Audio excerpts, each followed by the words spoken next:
Do you have a hair person now? A hair person? Now that you're running, do you have all those Make Me Beautiful people? No. Good job. I'm proud of you. Awesome. No, although I do get, this doesn't need to be recorded, but I do get a lot of, I get a hard time for the clothes I wear. Because AFTAB has made it seem like all politicians need to be like Hollywood stars. AFTAB is different. And so everyone's always like, you don't look good. Oh, for real? Yeah. It's like, Sorry, Daddy. some people come up to me and they're like, hey. Up So his game. after I took him suit shopping. Wow, okay. That should have been video recorded. Just because, people love bromances now. Mm-hmm. So, bromance, sell it. Anyway, so no, I have people helping me shop, I guess. That's cool. It's cool. My sister still dresses me for anything important. It's okay. My brother's taking me shopping this weekend. That's how it works. All right. Well, Kendra, thanks for joining. Happy to be here. Just wanted to share with people that we did a really interesting voter focus group recently based on the same idea that Cohere is based on, which is that people who live issues every day are experts in them, and that we need to listen to the everyday experts. And so when it comes to voting, when it comes to politics and campaigns, right, most people are everyday experts on what they want to see out of their government and out of their politicians and elected officials. And so for me, now that I'm running for state representative, I want to make sure that the same principles that we do at Cohere are part of the campaign. And so was very grateful to bring together a super diverse group of people a couple weeks ago to talk about just how they feel about politics, if they're feeling hopeful or cynical, a little more of the latter, and why that is, and then what could make things look different, what would make them more hopeful. So you obviously joined that conversation, yes. Which was awesome, and you and I have known each other for years, and so just curious what some of your takeaways were. I want to share with people what we learned and what we both sort of took away from the conversation. I'm happy to share. I believe that the conversation was a thought-provoking one. We had people from all different walks of life in the room together. We definitely realized that everyone's still seeking that change within the government, whether it's local, statewide, or national, to feel that people have hope, but they definitely want to hold our elected officials accountable. Meaning the changes people here in Walnut Hills, we don't have a grocery store, and someone brought that up about, when I hear a politician coming to run, I want to know how effective they are going to be within my personal community. One of them even gave the analogy about a mother living in this neighborhood that is technically on the rise, but has nowhere to go get milk. That's a big thing, and understanding that we can come together as people to help with issues, as well as we can trust elected officials if we definitely engage the process. I think that it's good that you are carrying over some of the things from Cohere into your campaign, because we can't believe we know the answers ourselves. Yeah, that was that idea of, from one of the participants around the way that you got to bring community in, I thought was really important. This idea that like so many people who run for office, and part of this is like, this is what's expected from the media or whatever, that like you're going to solve every problem by yourself and that listen to me and here's where we're going, rather than the reality, which is even in the best circumstance, a state representative is one of 99, and depending on which party you're in, always in power. Yes. And even when you are in power, you're still one of 99, and you're still just one person in a long process. And so actually anything you want to accomplish has to be done in partnership with organizations, in partnership with the community and with people. Yes.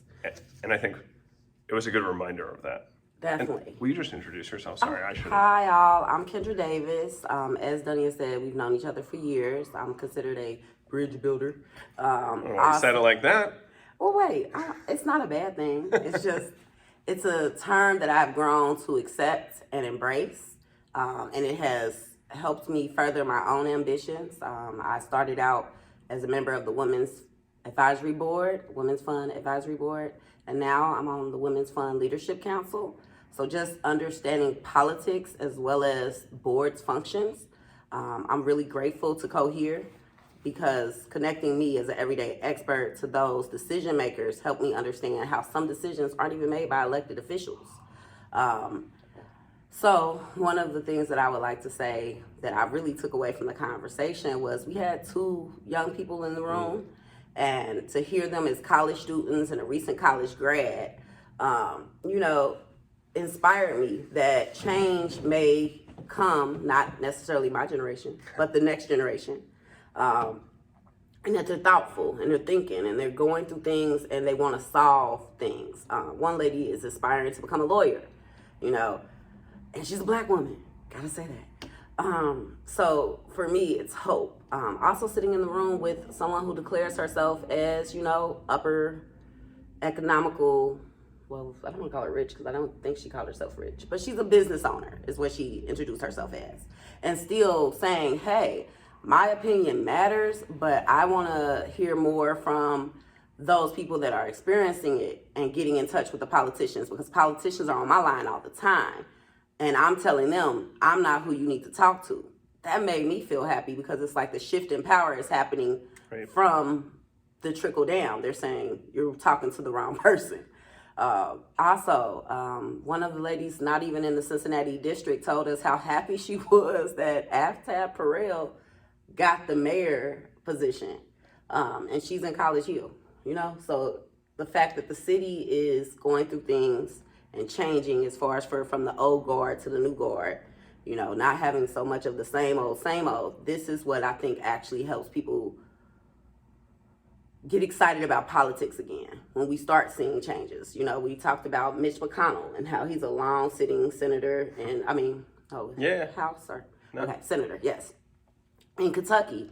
And then we think about here, Steve Shabbat. Wrote the man a letter in 4th grade. He's still there. So the fact that we all came together and said, no matter what walk of life we come from, we understand that politics needs to have a more community-based touch than it currently has had. And that we understand that coming together as a group of people, because we were all like-minded. I didn't think any of us had any real differences. Well, there were a lot of differences. You mean there were no Republicans there? I didn't know. No one said who their political affiliation was. It was a very diverse group of Yes. Democratic voters. Well, that's what I mean. A very diverse group of Democratic voters that came from different social economical backgrounds, from college students to married folks to singles to people with kids, people without kids.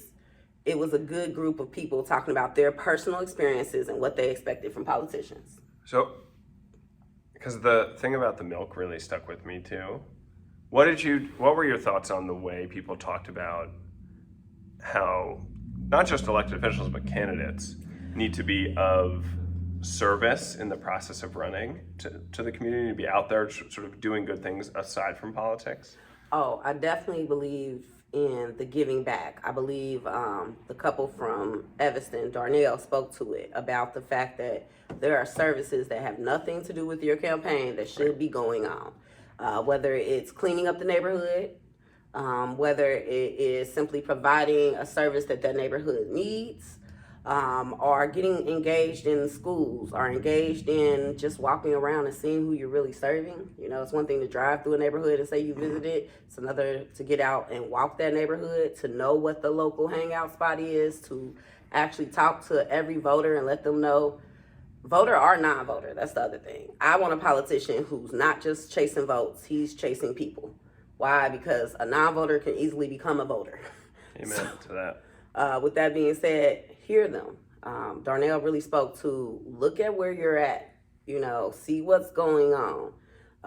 Also, churches was brought up in the conversation, which kind of, that did throw me for a loop, just because, catering to someone that your reverend or your pastor tells you to. But Dunny, you spoke about your experience and how you didn't give any speeches. You were just there, right? And that was different because I remember when I went to church as a child, You heard the politician tell you about how much they were going to change your community.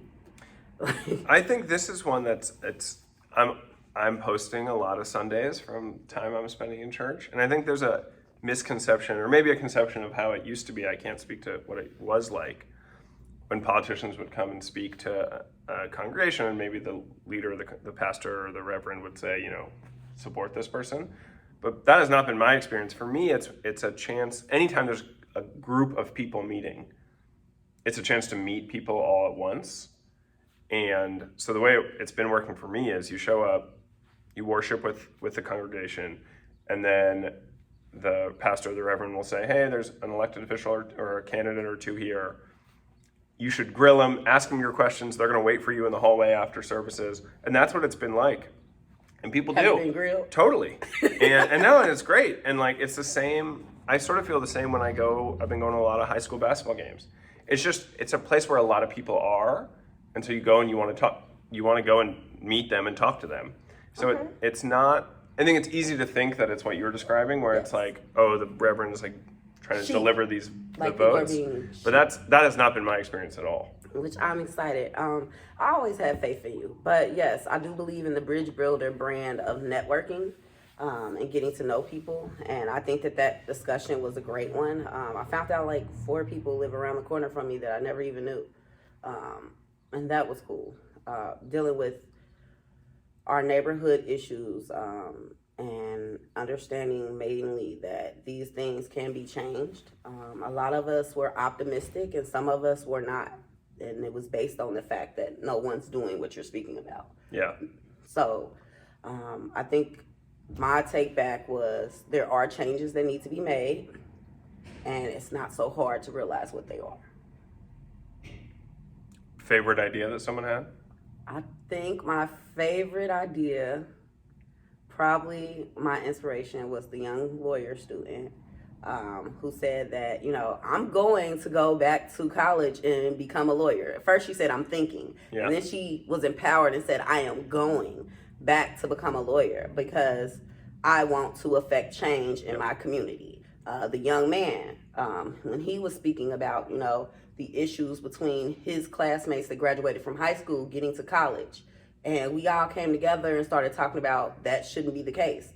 A student shouldn't have to turn down a college acceptance because they don't have the money for the matriculation fee or they don't have the ability to get there. And just to hear some of those that were in better positions say, well, did they reach out? Did they, a community can be formed amongst ourselves to solve some of our issues. Some things don't have to rely on politics. And I think that we as a people need to realize that we can come together and affect change just as much as relying on someone else to affect the change. That was my favorite idea and biggest takeaway. I loved the stuff about candidates being of service. I deeply believe that and agree with it. But the idea that the way we change the culture of politics is that people both running for office and people in office find new ways to bring people in rather than just seeing everyone as potential votes, but as partners. That I think is that was my biggest this is the mission. The mission is we change the culture of politics by making it a partnership between people and the people in office. Yes, I definitely agree with it. My favorite term is republic, where everyone has their role and their place, and there isn't so much of this elected officials are corrupt because they're corrupt. No, they're corrupt because we're not holding them to the fire. We're not saying, you got my vote, you have a responsibility, and I have a responsibility to you. Right, it's an accountability issue. Yes. Yeah, I like that. Although I am a big believer that you never blame the voters. I'm not a politician. Rule number 1. I'm not a politician. But I do have that the civic engagement. Some of the questions that came up in the seminar where people didn't understand, when we were even talking about the design here of our neighborhoods, that's a good reason to go to city council and sit in the meetings and realize, what plans are being had before you're watching the news. We have access to so much.